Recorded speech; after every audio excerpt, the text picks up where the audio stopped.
Fridays are absolutely crazy around this town. And this Friday morning, D.C., the world of politics and media, we were rocked with an announcement from Senator Kyrsten Sinema from Arizona. Here, take a look.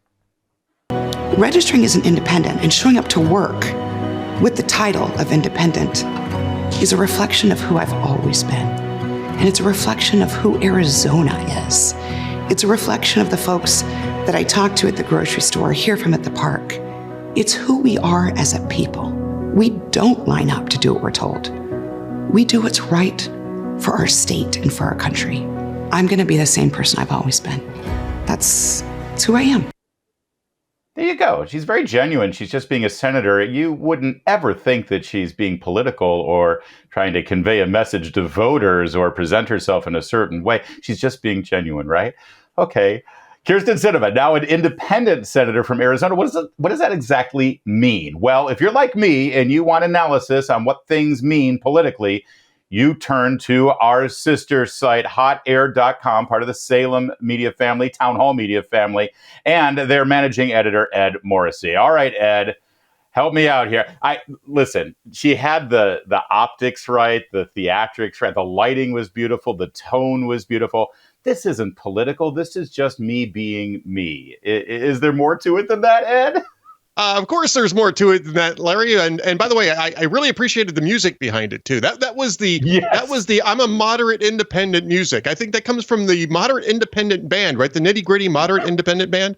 That's right. Yeah, I mean, they're so independent that they're not in a garage. They're actually in a shed away from the house. That's how independent they are. That's how independent this band actually is. Actually, and you know, to a certain extent, though, I mean, it's actually accurate.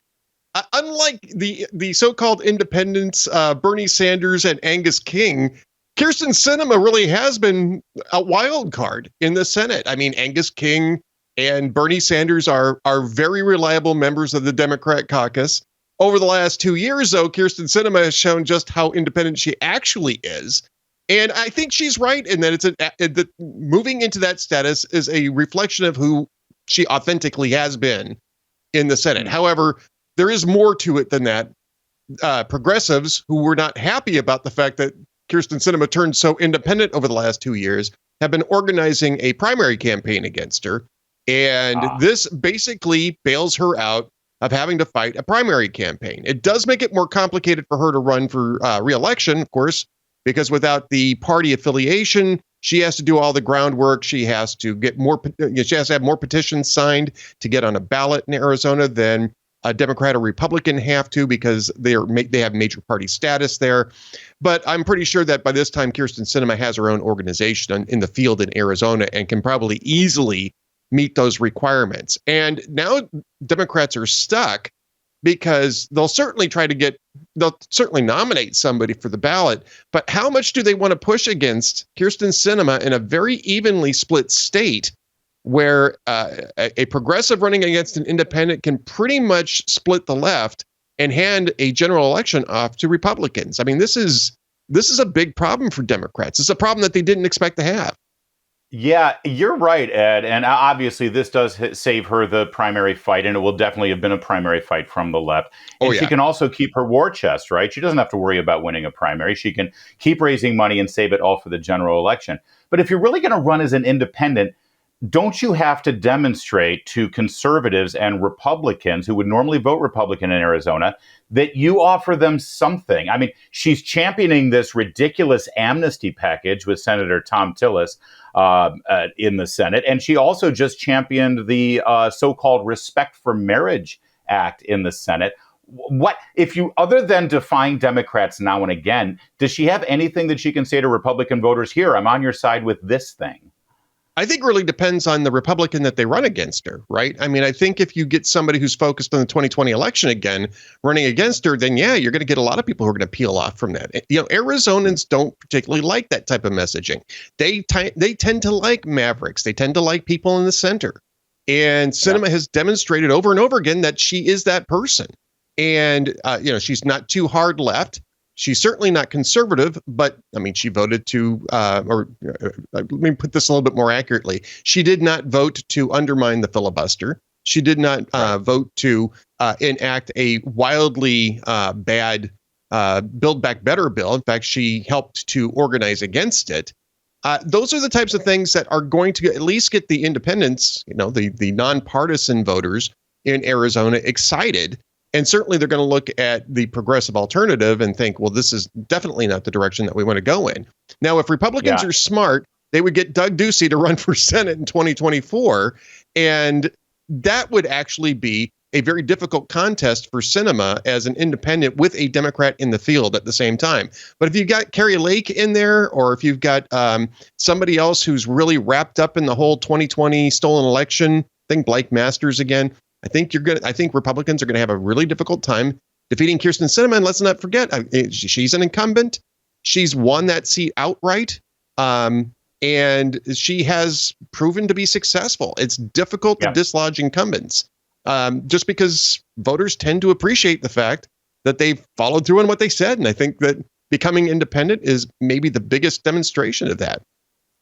Well, we saw that with Mark Kelly this last election cycle, and I would argue that Kyrsten Sinema is probably more popular in that state than Mark Kelly is. And you're absolutely right about Arizona voters. Listen, say what you will about John McCain, and he did disappoint Republicans now and again in the Senate, especially with that thumbs down vote on repealing Obamacare. But he knew how to win in that state. And maybe one of Carrie Lake's biggest flaws there, as popular as she was that she criticized McCain and McCain voters. You can't win as a Republican statewide if you're alienating McCain voters.